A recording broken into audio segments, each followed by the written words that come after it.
चलिए आगे बढ़ते और बात कर लेते हैं चार धाम यात्रा की। चार धाम यात्रा से जुड़ी बड़ी खबर आपको बता रहे हैं, जहां देवभूमि की चार धाम यात्रा यात्रियों में यात्रा को लेकर भारी उत्साह है। और आप इस उत्साह का अंदाजा इस बात से लगा सकते हैं कि इस बार बड़ी संख्या में जो तमाम यात्री हैं उन्होंने पंजीयन करवाया है।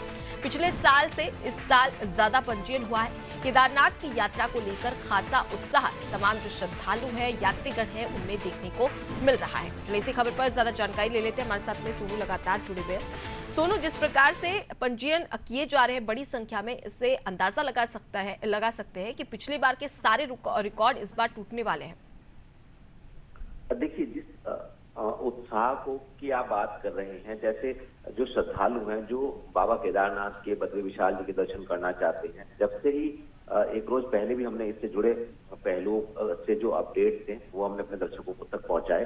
चूंकि उत्तराखंड की चार धाम यात्रा को लेकर भक्तों में, श्रद्धालुओं में बेसब्री से इंतजार देखा जाता है। और अब चूंकि जो व्यवस्थाएं हैं उनको व्यवस्थित किया जा रहा है और जो ऑनलाइन पंजीकरण की व्यवस्था है उसको शुरू कर दिया गया है। और इसके लिए जो अलग अलग प्लेटफॉर्म है उनकी जानकारी भी जो श्रद्धालु हैं उनसे साझा की गई है। तो ऐसे में एक रोज की अगर हम बात करें, एक रोज पहले ही जब ये व्यवस्था शुरू की गई तो उसके बाद जिस तरह का जबरदस्त उत्साह श्रद्धालु में देखने को मिला, अगर हम पिछले साल की तुलना में देखें तो कई गुना जो है वो श्रद्धालु अपना पंजीकरण करा रहे हैं। अलग अलग जो व्यवस्था की गई, चाहे वो व्हाट्सएप के माध्यम से हो, चाहे वो मेल के माध्यम से हो, चाहे वो टोल फ्री नंबर के माध्यम से हो, अलग अलग व्यवस्थाएं की जा रही हैं। और केदारनाथ के प्रति जो लोगों में आस्था है वो खासी देखी जा रही है। क्योंकि अगर हम पिछले साल की तुलना में देखें तो केदारनाथ में सबसे ज्यादा एक दिन में पंजीकरण श्रद्धालु ने कराया है। तकरीबन 85 लाख से ज्यादा श्रद्धालु ने कराया और इस वक्त भी पंजीकरण किया जा रहा है। ये संख्या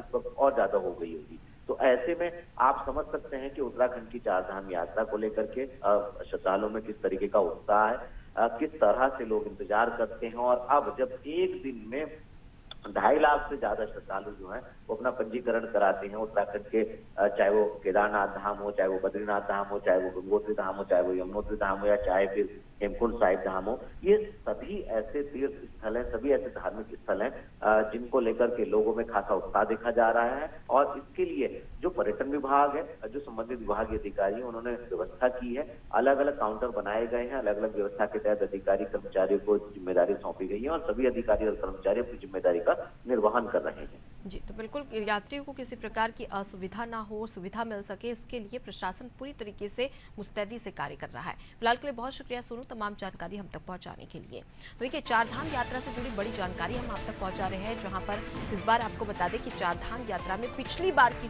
तुलना में इस बार ज्यादा पंजीयन हुआ है। इससे आप अंदाजा लगा सकते हैं कि आखिरकार उत्तराखंड में पिछली बार के सारे रिकॉर्ड टूट सकते हैं, क्योंकि तमाम ऐसे श्रद्धालु हैं जो कि इस उम्मीद से, इस आस से लगे हुए थे कि जैसे ही चार धाम यात्रा के कपाट खुले वो दर्शन करने के लिए जाए, भगवान का आशीर्वाद ले।